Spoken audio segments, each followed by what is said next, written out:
How is this 1-2 punch, Davonta Freeman and Tevin Coleman, working out so effectively?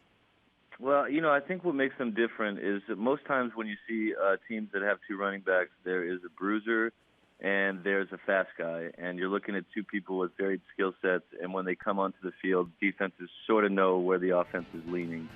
With Freeman and Coleman, you have two guys who are both fast, who are both elusive, who are both athletic, and when they come into the game, they give Atlanta's offense more of a variance. So beyond the fact you've got to deal with Julio Jones and Matt Ryan and Gabriel and Sanu, you also have two backs who can both do it all, and it just gives Atlanta a lot of options and more versatility. So I think it's that combined with how well they've decided to work together that really makes them, different from other back combinations in the NFL. Freeman, in a sense, lost his starting job to Coleman, and the vet, instead of turning against the rookie, welcomed him in with open arms. How does their relationship work? Yeah, it's interesting because I think both guys would tell you that they want to be the feature back, that they want to have all the carries and all the touchdowns. Freeman and I had a funny joking conversation about how my wife just eats whatever food she wants off my plate, during dinner, and he was sort of saying his situation with Coleman is like that.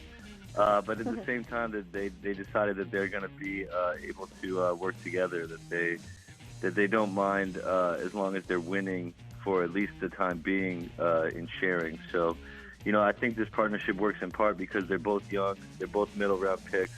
They don't make a lot of money. I don't think it's a sustainable deal unless one of them, sign for well below market value. I think eventually they'll both be feature backs, but finding them early, getting them in for cheap, and then playing them at the same time is what's worked for Atlanta this season. Yeah, and so far so good. I'm just curious, why don't we see this more from other teams? We're always talking about having change-up backs or different style of backs as opposed to having maybe the same kind of back.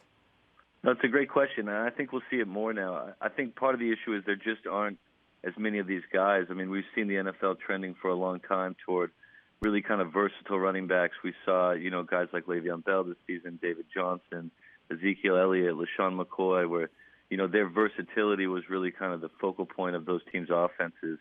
I think it's hard to find a couple guys like that, and really hard to find one in the third, which is where the Falcons drafted Coleman, and one in the fourth, which is where they took Davonta Freeman. And so I think you'll see, because the NFL is a copycat league and because so many offenses are passing offenses now, I think you're going to see more and more backs who can catch the ball in the backfield, and I think you'll see teams try to emulate what the Falcons have done and get, more than one of those guys in at the same time.